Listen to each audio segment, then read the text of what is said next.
C'est l'heure de politique en partenariat avec Slate.fr et son cofondateur et ancien directeur du Monde, Jean-Marie Colombani. Bonsoir à vous. Bonsoir Roselyne. Alors lorsque François Bayrou a été nommé à Matignon, il avait emprunté cette phrase à François Mitterrand. « Enfin, les ennuis commencent ». Il était sûr de ne pas se tromper. Après avoir esquivé les censures et les attaques multiples, le Premier ministre montre cette fois les dents face à l'Algérie.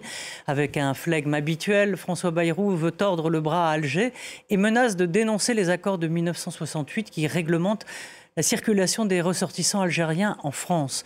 Bruno Retailleau, lui, partisan de la manière forte, refuse d'être le ministre de l'impuissance et veut instaurer des rapports de force. L'homme le mieux coté à la bourse de l'opinion est en train de doubler Marine Le Pen, d'ailleurs, dans les sondages. Et puis, bien sûr, comment ne pas évoquer ce tournant diplomatique ou ce marchandage, peut-être, avec Donald Trump pour la paix en Ukraine, à coup d'accords commerciaux. On en parle avec Bruno Jeudi, directeur de la Tribune Dimanche. Bonsoir à vous, Bonsoir, mon cher Bruno. Catherine Tricot, directrice de la revue Regard. Bonsoir à vous, Catherine. Stéphane Vernet, éditorialiste à Ouest France. Bonsoir. Bonsoir. Et en fin d'émission, Véronique Reissoult nous racontera la folle vie des réseaux sociaux. Alors hier, lors d'un comité interministériel sur le contrôle de l'immigration, François Bayrou est devenu menaçant envers l'Algérie qui refuse de reprendre les personnes frappées par une OQTF, une obligation de quitter le territoire français. Une soudaine montée de fièvre après le 14e refus par Alger de reprendre un de ses ressortissants coupables d'une attaque terroriste à Mulhouse. On écoute le Premier ministre. La France va demander au gouvernement algérien que soit réexaminée la totalité des accords et la manière dont ces accords sont exécutés. Nous allons faire cette démarche en donnant 1 mois, 6 semaines, pour que nous puissions les réexaminer. Nous voulons qu'on trouve des voies pour que, enfin, les accords soient respectés et que la réadmission puisse être possible. Si ça n'était pas le cas, le gouvernement français considérerait que les avantages particuliers qui sont consentis au terme de ces accords devront être remis en cause. Voilà, Jean-Marie, l'Algérie va trembler. On voit Bruno Retailleau un peu les bras croisés, un peu serré, on va dire, dans son costume, en disant « mais vas-y plus vite ». En tout cas, dans l'histoire des relations entre les deux pays, on peut inverser les choses. Jusqu'à présent, tous les gestes positifs, amicaux, marqués du sceau de la réconciliation, qu'ont entrepris chacun des présidents français depuis François Mitterrand. François Mitterrand va à Alger, à peine élu, et tous le font ensuite, reviennent de leur voyage ravis, satisfaits, avec des promesses en effet de réconciliation, de commerce, d'entreprise, ainsi de suite. Et 8 jours après, 15 jours après, 1 mois plus tard, c'est l'inverse qui se produit. C'est-à-dire qu'il y a toujours une façon de l'Algérie de vouloir continuer à punir la France. Ce sont les mots prêtés au président algérien sur les sortes de crédits de mauvaise conduite vis-à-vis de la France, quoi qu'il aurait, parce qu'on a 130 ans devant nous, parce que la colonisation a duré 130 ans.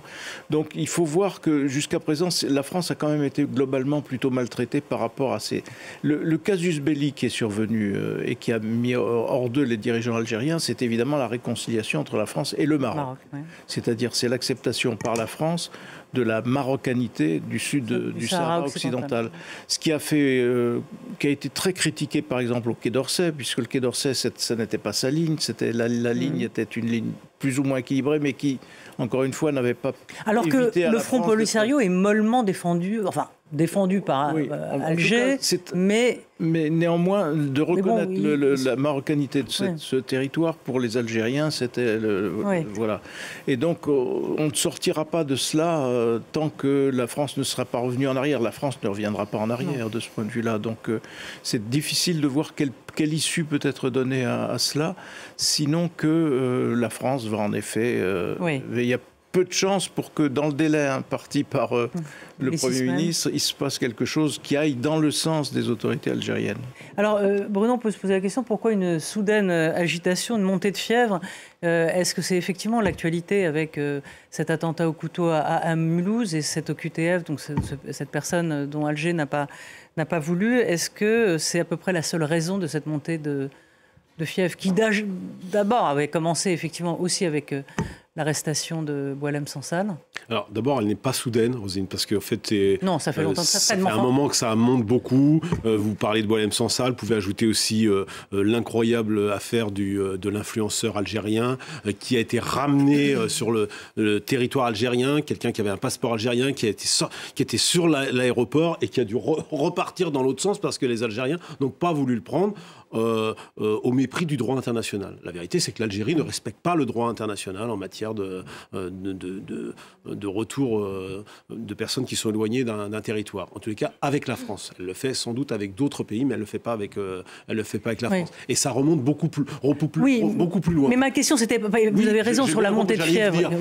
Mais c'est surtout la réaction de Je pense François Bayrou. Que Bruno Retailleau joue une partie de sa crédibilité dans cette affaire. Il a décidé de camper une ligne dure en matière d'immigration. Il veut des résultats sur le front des OQTF. Les OQTF ont augmenté l'année dernière les personnes qui ont été éloignées du territoire de 27%, mais pour l'Algérie, c'est 2 fois moins. Aujourd'hui, les OQTF algériens, c'est les plus nombreux en France. C'est aussi ceux qui sont les plus nombreux dans les CRA, les centres de rétention administrative. Et la France est incapable de les éloigner du territoire après décision de justice. Ouais. Donc il y a un problème, il y a un blocage. Moi, je pense que François Bayrou essaie de trouver une solution qui n'aille pas jusqu'à la rupture diplomatique. Ça n'aurait pas de sens. On n'arriverait plus à éloigner personne.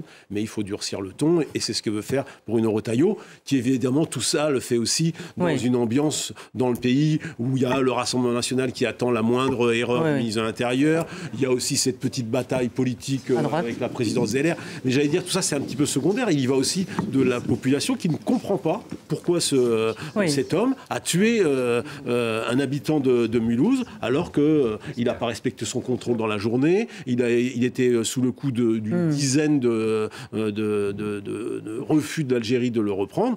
Donc, de toute façon, c'est incompréhensible pour l'opinion. Donc, Bruno Retailleau est soutenu par l'opinion sur ce...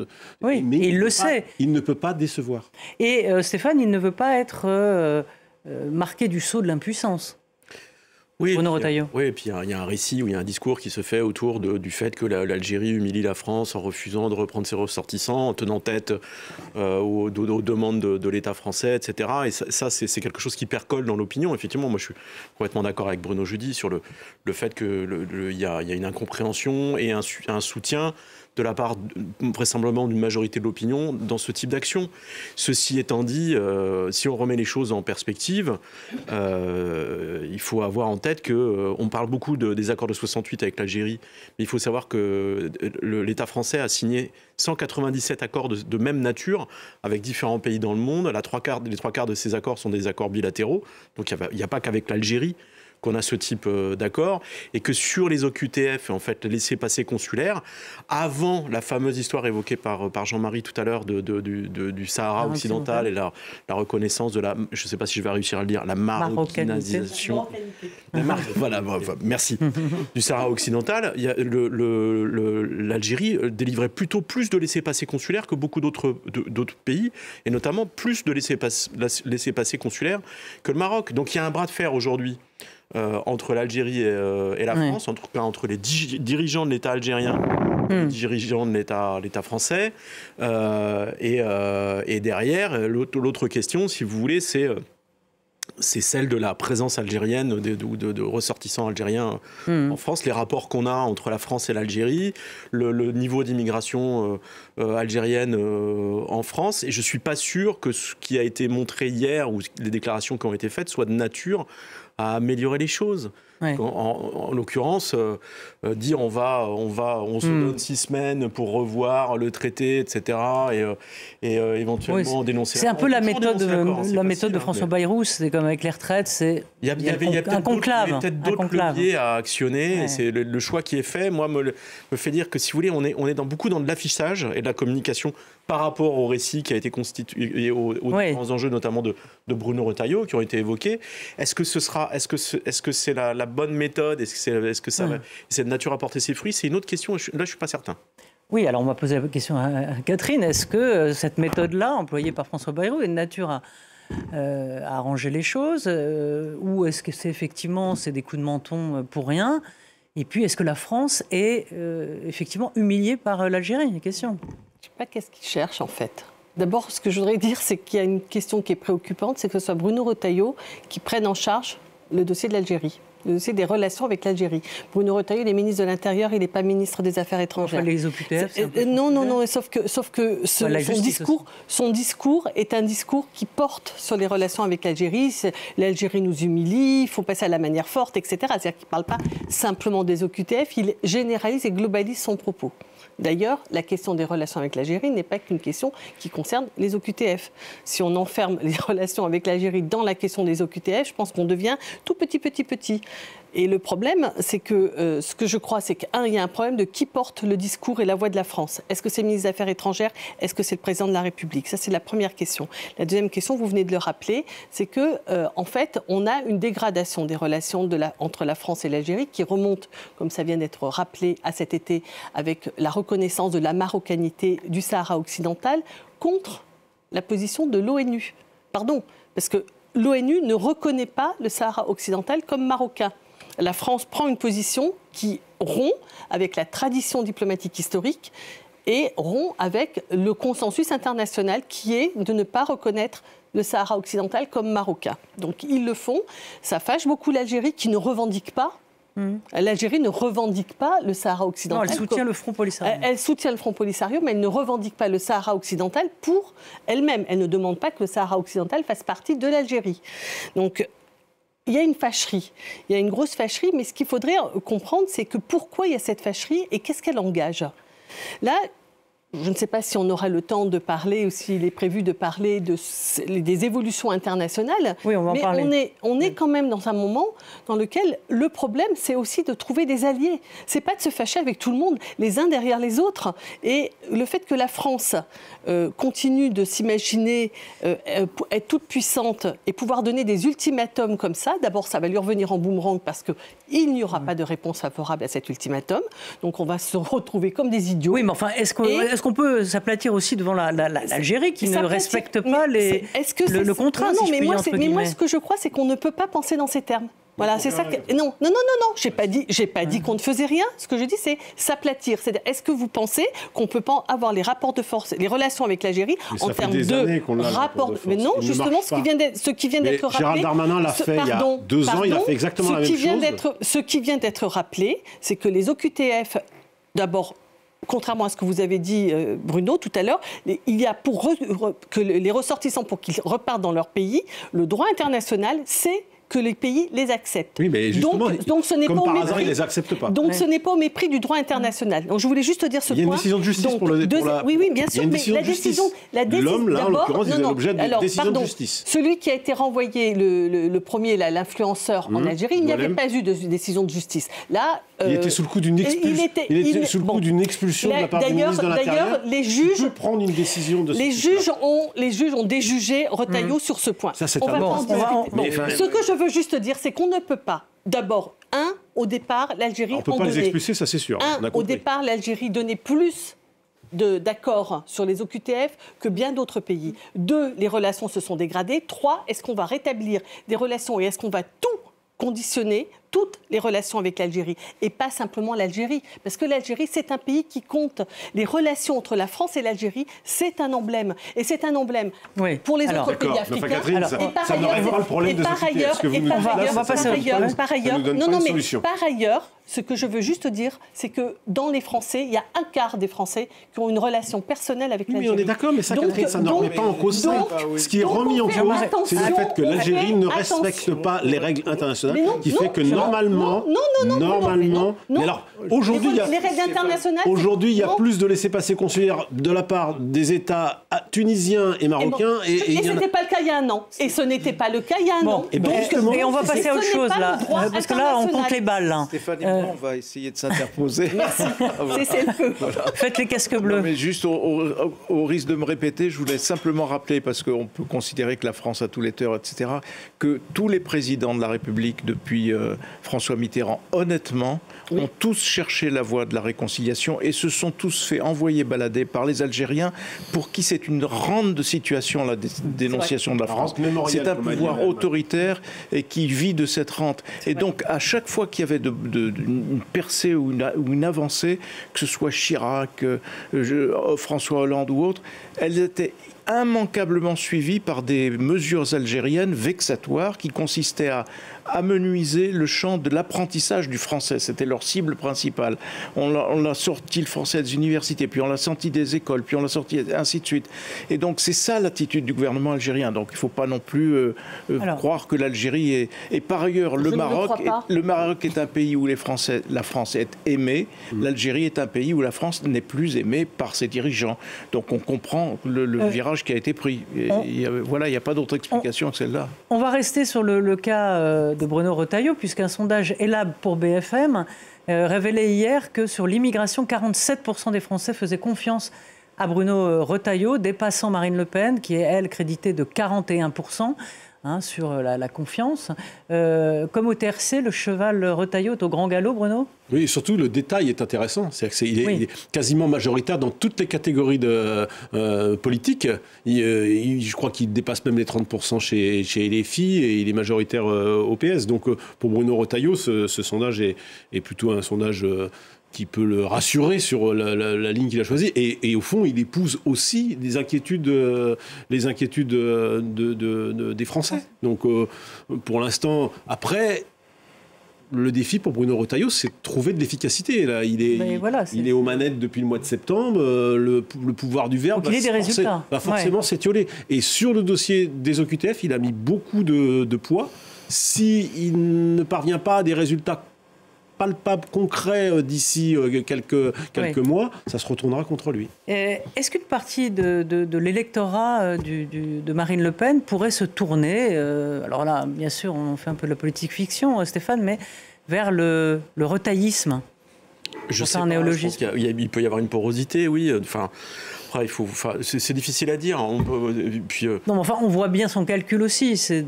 Mais ce qui est sûr, c'est que Bruno Retailleau, en fait, quand on regarde entre les codes de popularité, les différents sondages, etc., il caracole en tête partout. Enfin, je veux dire, voilà, c'est lui qui pour l'instant, il surfe sur la vague. Il est très bien placé parce que il répond à un certain nombre d'attentes, de besoins, etc., en termes d'autorité, de fermeté, discours sur l'immigration, la sécurité. Ça match, entre guillemets, auprès de différents électorats, probablement auprès d'une grande partie de l'électorat Rassemblement national, sans doute, oui. Alors, moi, je ne sais pas le mesurer, mais ça fonctionne. Par contre, là où je rejoins complètement Bruno Jeudi, c'est que la difficulté qu'il va avoir, c'est que pour l'instant, il ne peut pas rester dans le ministère de la parole. Il faut que ce qu'il annonce, que ce qu'il annonce soit suivi des faits, qu'il ait des résultats tangibles assez rapidement, parce que sinon, l'opinion peut se retourner en se disant finalement c'est du blabla, c'est de la parlotte, ça fonctionne pas. C'est que du coup de menton, c'est des effets de manche. Voilà. Donc, un peu ce qu'a connu Gérald Darmanin, qui avait aussi beaucoup... connaissent tous, parce que de toute façon, la parole, elle n'est pas performative. Le problème, c'est que entre les déclarations et la réalité, on se heurte aussi à la complexité du monde et puis des interlocuteurs qu'on a en face. Et la problématique qu'a Bruno Retailleau aujourd'hui, c'est qu'en plus, il est engagé dans une course à l'échalote pour prendre la direction de la présidence de son parti. Et ce qui le dessert dans cette histoire, c'est que le processus électoral pour désigner le nouveau patron des LR est très long. Ça va se jouer en mai. Et donc, plus le temps passe, et plus il faut des résultats. Plus il risque de alors, juste pour ce qui est frappant, ils sont tous dans cette catégorie-là, dans cette partie-là de l'échiquier politique, ils sont tous à la recherche d'un remake du sarkozysme. Et de dire Sarkozy, lui, a bien réussi, en effet, à contenir la montée du Front National. Parce qu'il était ministre de l'Intérieur en faisant ce que faisait Sarkozy, d'être élu président. En utilisant les mêmes méthodes, on va obtenir obtenir que le Rassemblement national soit contenu comme Sarkozy avait réussi à le faire. Je ne suis pas sûr que ce soit pertinent, hein, parce que d'abord, n'est pas Sarkozy qui veut, d'une part, et puis d'autre part, c'était des circonstances quand même assez particulières. Moi, je me faisais une hypothèse en écoutant vos chiffres et vos sondages, mais c'est une hypothèse qui peut être totalement farfelue. Il faut rappeler que les Français ont majoritairement, parce qu'on nous dit toujours, oui, mais les 8 millions ou 10 millions d'électeurs qui ont voté pour le Rassemblement national, etc. On oublie qu'ils sont infiniment plus nombreux à avoir refusé le Rassemblement national et que le Front républicain a fonctionné fortement. Et donc tout se passe un petit peu comme si ces personnes qui ont récusé le Rassemblement national mais qui voudraient une politique qui ressemble à ce que voudrait le Front national, ça se jette sur la première personne qui peut leur éviter de continuer à voter Rassemblement national. Donc on oublie le Rassemblement national dont on ne veut pas au pouvoir, mais on se saisit de la première personne venue qui, au contraire, par ses mots, par sa politique, va nous rassurer sur cette perspective. Donc c'est ça que je pense qui est peut-être en train de se passer. Peut-être. Oui, alors on va écouter, vous allez voir la réaction de Julien Audoul du Rassemblement national, c'est un petit peu ce que vous disiez, Stéphane et Bruno. Dans le fond, Retailleau peut s'égosiller, de toute façon, pour eux, ça ne marche pas. On l'écoute. Monsieur Retailleau n'est que la pâle copie de ces robots de droite qui parlent comme le Rassemblement national, mais qui agissent comme la gauche. Toutes les mesures... Le Sénat l'a voté. Hein. Non mais, très bien, non mais encore une fois, toutes les mesures qui sont annoncées par monsieur Retailleau ne se concrétisent jamais. Donc moi, ce que j'appelle, c'est le bal des illusions qui se termine toujours en trahison. Voilà, trahison. La question, c'est de savoir si Retailleau va récupérer des électeurs du Front national, c'est ce qu'il croit, ou est-ce qu'il acclimate une partie de l'électorat sur lequel il a encore un peu d'influence, un électorat de l'ouest de la France, un électorat bourgeois des centres-villes, est-ce qu'il les acclimate à l'idéologie, aux mots, aux idées du Front national? Je crois que c'est ça qui est en train de se passer, parce que le Front national a le vent en poupe. Parce que le Front national, il est fort de sa puissance en France, en Europe, à l'international. Et que l'idée que c'est Bruno Retailleau, à travers le grand enjeu des OQTF, pardon d'avoir un tout petit peu d'ironie, mais je crois que les questions de la France ne se résument pas à la question des OQTF, et que c'est sur ça qu'il espère faire le jackpot.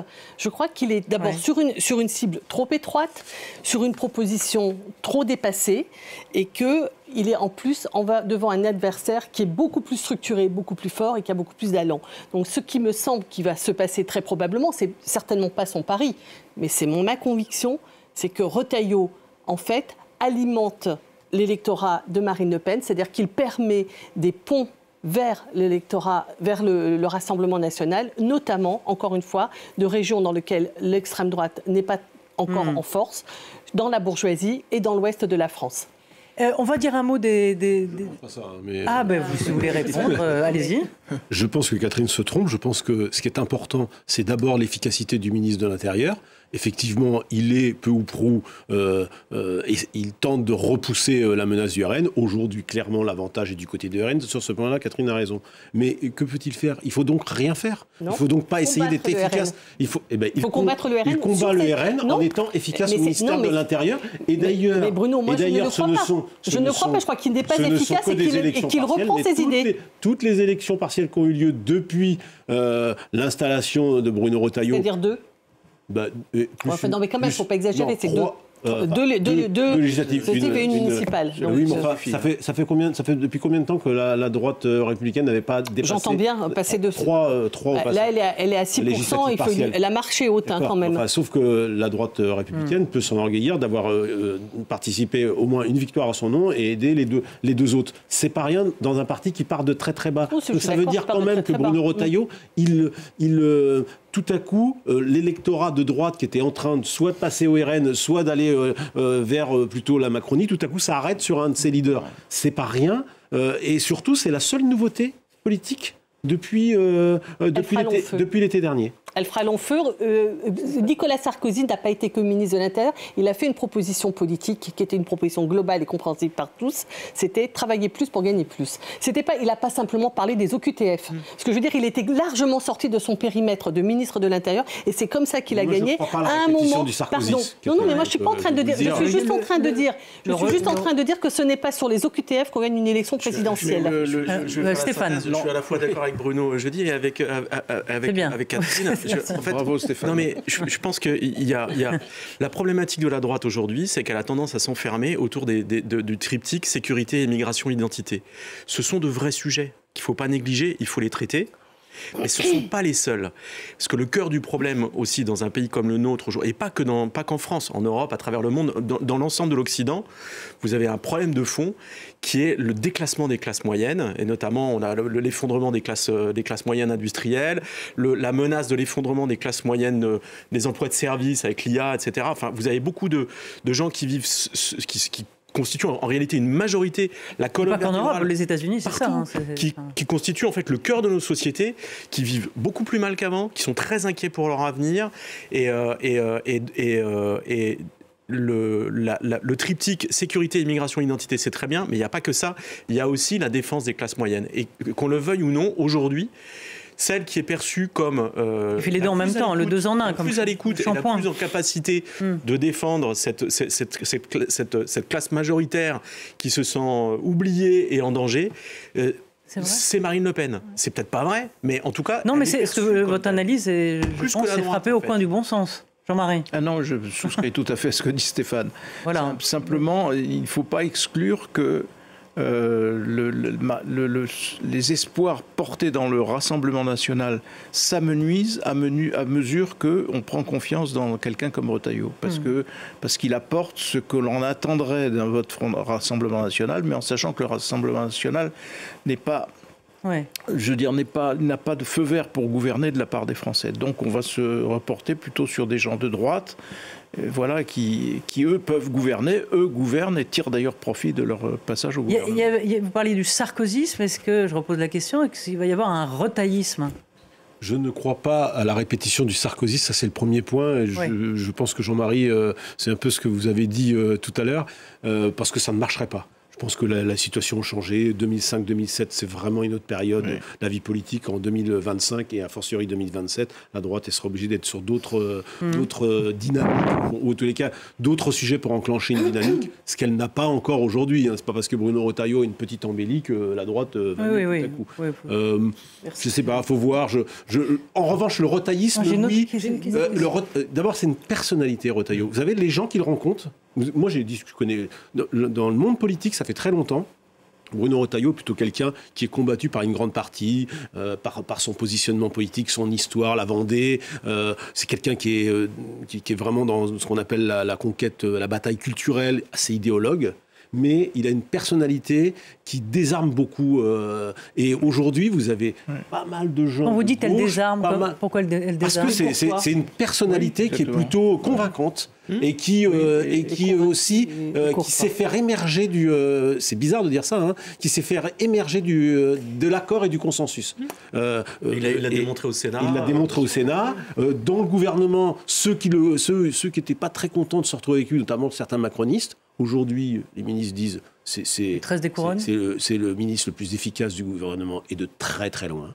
Les parlementaires, les députés et les sénateurs, ils vous diront tous que les dossiers sont traités par Bruno Retailleau et il gagne un capital assez important.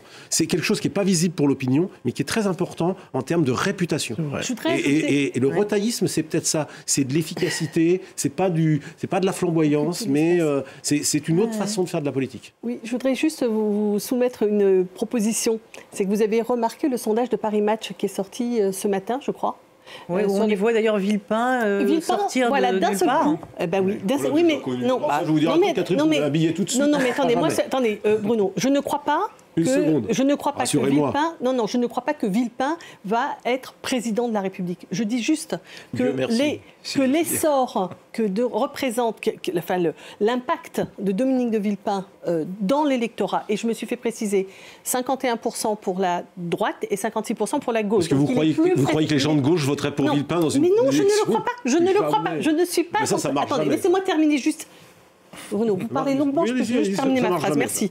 Ce que je suis en train de dire, c'est qu'il se cherche une solution à droite. Je suis d'accord.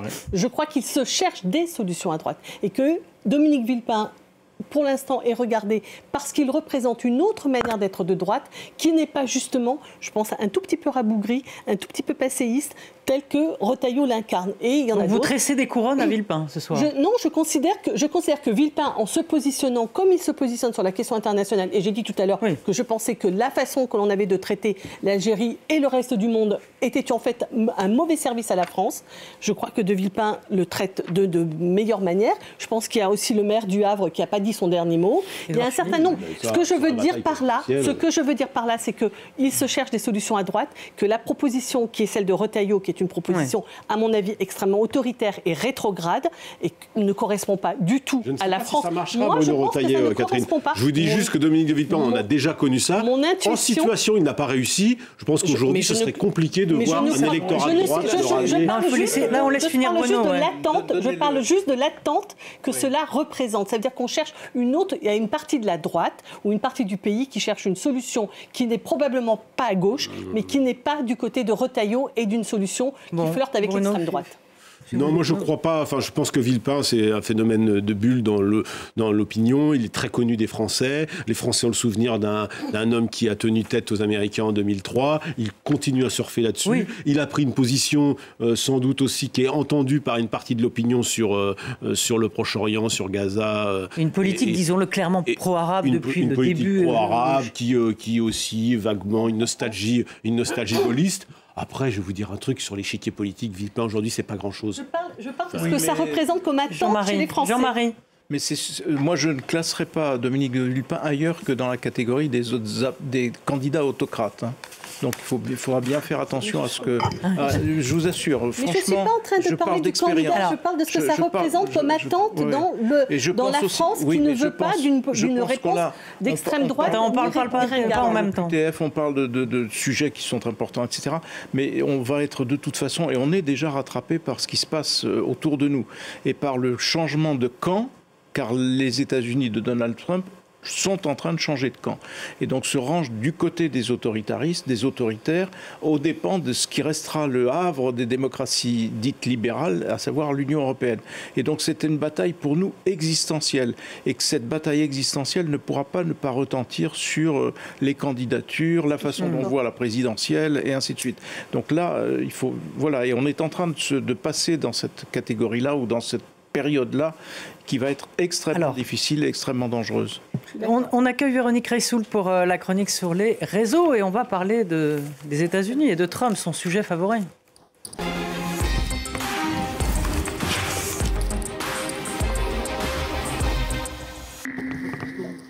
Bonjour ma chère Véronique. Bonjour. Alors, les décisions de Trump, les annonces rythment le quotidien aux États-Unis.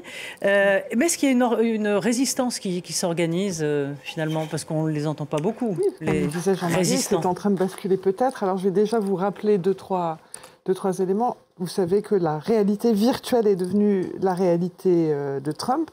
Je vous montre ce qu'il a publié sur son compte. Voilà, ce sont des images qui sont publiées sur le compte de Donald Trump, des images à base de fausses images. C'est l'intelligence artificielle générative. C'est quoi, c'est le futur Gaza, ça ? C'est le futur Gaza, avec le futur Musk trop content, avec les gens qui dansent, avec tout ça, enfin bref. Donc, en fait, comment vous dire, avec l'IA générative, avec lui, ce qui est faux devient vrai, n'est-ce pas ? Donc, c'est un monde improbable où l'invraisemblable devient vrai, et quand on regarde le nombre de vues, le nombre de commentaires, c'est assez incroyable. Et surtout que cette vidéo, elle est...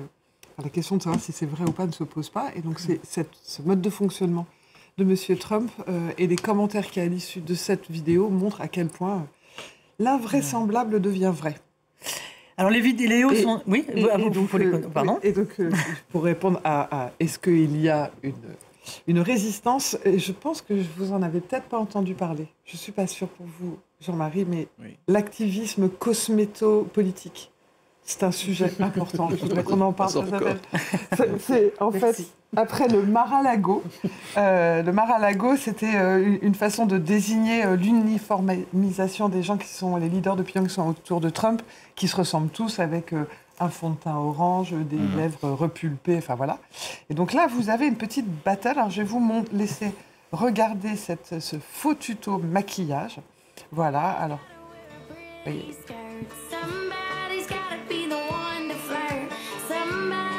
Alors vous voyez la musique la musique que vous entendez, c'est une musique de country qui dit en gros God makes girl, donc ainsi Dieu a fait les filles. Et donc ces faux tutos maquillage se moquent des habitudes de maquillage communes aux partisans du MAGA. Donc un peu de orange, on voit bien. Et dans tous ces tutos, vous avez au deuxième degré, ils se moquent un petit peu de la façon dont ces femmes se maquillent avec beaucoup de fond de teint, beaucoup d'anti-cerne, du blush criard, des grosses couches de fard à paupières, enfin tout ça. Donc c'est partagé. Alors, vous en avez des tonnes et des tonnes sur TikTok. Donc on peut se dire, c'est une façon de dire vous êtes ridicule quand vous êtes MAGA, voire même se moquant un peu des femmes et des non-féministes. Et figurez-vous que, pourquoi est-ce que je vous disais que ce sont des battles et de l'activisme cosméto-politique, c'est que, évidemment, les libérales ont répondu. Alors, je ne vous montrerai pas les vidéos parce qu'on n'a pas le temps, mais en gros, ça s'appelle Liberal Make-up, alors que l'autre s'appelle MAGA Make-up, et vous avez des battles, et c'est une façon de dire, il y a un mode de vie qui n'est pas le même. Évidemment, les Liberal Make-up se moquent des grosses lunettes, des cheveux de toutes les couleurs, enfin voilà. C'est des vrais battles, c'est un vrai activisme, ça peut vous faire sourire, mais je peux vous dire qu'aux États-Unis, c'est un vrai mouvement, et c'est un peu comme ça qu'on arrive à répondre aux réalités virtuelles de M. Trump. Alors, les vidéos sont définitivement le moyen de mobilisation de l'opinion. Dans l'affaire de l'immigration et sur la régularisation des travailleurs illégaux dans les métiers en tension, l'a encore démontré. Eh bien oui, alors en Allemagne, ils ont sorti une vidéo qui est très efficace. Je vais vous la montrer là. C'est une vidéo, en fait, vous voyez des métiers en tension et tous les gens qui s'en vont sont des gens qui sont issus de l'immigration. Et à chaque fois, il reste quand même très peu de gens. Et selon les métiers, même quelquefois quasiment qu'une personne. Donc ces vidéos, elles ont été partagées, repartagées. Alors c'est des vidéos allemandes, mais en France, on les a beaucoup partagées, en particulier en ce moment avec les débats. Comme vous voyez, il n'y en a pas beaucoup qui restent à chaque fois. Je crois même que celle-ci, il n'y en a même qu'une ou deux. Voilà, 3, voilà. Donc c'est assez efficace. En France, ça a été beaucoup repris. Pourquoi ça a été repris ? Bien parce que c'est évident, mais surtout, c'est une façon souvent... Ouais, c'est là où elle est toute seule. C'est une façon finalement de dire, oui, c'est évident, il faut régulariser, parce que les Français ne sont pas forcément contre, et donc c'était assez efficace. Mais là où c'était intéressant, c'était de voir les commentaires en France, où en fait, les gens découvrent qu'on peut travailler sans papier pendant 10 ans, avoir une vie tout à fait normale, et que tout d'un coup, on découvre que ces gens doivent être régularisés. C'est pas que les Français sont contre, ils se posent plus la question de « Ok, mais comment est-ce qu'on peut vivre 10 ans sans papier ?» Je vous passe des gens qui expliquent qu'eux, ils sont arrêtés tous les 3 mètres, et que visiblement, ça veut dire que les gens qui arrivent à passer pendant 10 ans à travers... les mailles du filet vivent une vie particulièrement complexe. Et vous vouliez, pour finir, montrer les fameuses fausses vidéos, et cette fois avec de sauvetage d'animaux. Mais oui, parce que je me dis, tout ça, en fait, je me suis dit, je fais une chronique vidéo. Allez, on y va. Ouais. Et fake news, et vous dire que définitivement, ne vous fiez pas à ce que vous voyez. Alors voilà, je vais vous montrer cette vidéo. Il y en a plein. C'est des vidéos qui sont là pour expliquer aux gens et montrer. Vous voyez des scientifiques, des marins qui sauvent des animaux, comme vous le voyez, les débarrassent d'affreux coquillages parasites. C'est des images qui ont été partagées plus de 50 millions de fois. Donc c'est pour vous dire à quel point ça rigole pas. Mais en fait, elles sont fausses, ces images. Elles sont là encore des images générées par IA. Alors, est-ce que c'est grave, vous allez me dire, puisque c'est pour la bonne cause ? Oui, c'est grave. Pourquoi ? Parce que c'est des fausses infos et elles peuvent avoir l'effet inverse de ce qui est attendu. C'est-à-dire qu'en fait, ça met en danger les animaux. Parce que les images donnent l'impression que, en fait, il y a une relation entre les humains et la faune sauvage qui est incroyable. Je vous montre celle-là, mais il y en a plein. Et qu'en fait, il faut les aider, qu'il faut aller vers eux, qu'il faut les tripoter. Alors qu'en fait, une bonne action... peut même se retourner contre les animaux sauvages. C'est pas pour rien qu'il y a des lois. C'est quoi le but de ça, par exemple? Mais en fait, c'est se care, voilà, partager des bons sentiments. C'est des gens qui ont utilisé l'image artificielle pour dire prenons soin de la faune là, à la limite, c'est pas trop grave. Ben si, c'est grave parce qu'en fait, c'est l'opposé. Ce qu'il faut faire, c'est-à-dire qu'il faut laisser les animaux sauvages. Et c'est pas par hasard qu'il y a des règles qui disent que vous ne pouvez pas approcher des animaux sauvages à plus de 100 mètres. Et qui plus est, les coquillages, c'est pas du tout dangereux pour les animaux sauvages. Ah bah oui. En termes de rémunération, c'est beaucoup d'argent, c'est tout en fait. Mais c'est présenté sous un angle bienveillant et voilà. Mais c'est juste pour vous dire que même quelque chose qui a l'air sympathique, gentil, et voilà, bah, il faut s'en méfier, le partager, le liker, voilà. Et le petit ours là, qu'est-ce que? Ah bah il y en a plein, c'est plein d'images artificielles. Le pauvre ours, vous voyez, il a des. Mais c'est quand même. Il y a des coquillages. Il y a des coquillages. Enfin. C'est quand même très bien fait. Bah oui, mais les images artificielles, c'est très bien fait. C'est pour ça que toutes les semaines, je vous saoule avec mes histoires. Mais non, mais vous ne souvenez pas. Faites attention, ne partagez pas n'importe quoi. Bon, voilà. Merci, ma chère Véronique. Personne n'a rien à dire? Non, disent oui ou non. À gratter. On se taise pour l'éternité. On est rentré dans un monde de dingue. Moi, c'est tout ça. Oui, mais c'est parce que là, c'est le vraisemblable qui devient vrai, alors que c'est juste vraisemblable. Merci. Sous l'empire de la cupidité. Ouais, en plus. La motivation, c'est ça. Merci beaucoup, merci à tous. Merci à Flore Simon d'avoir préparé cette émission et merci à toute l'équipe technique. À très vite.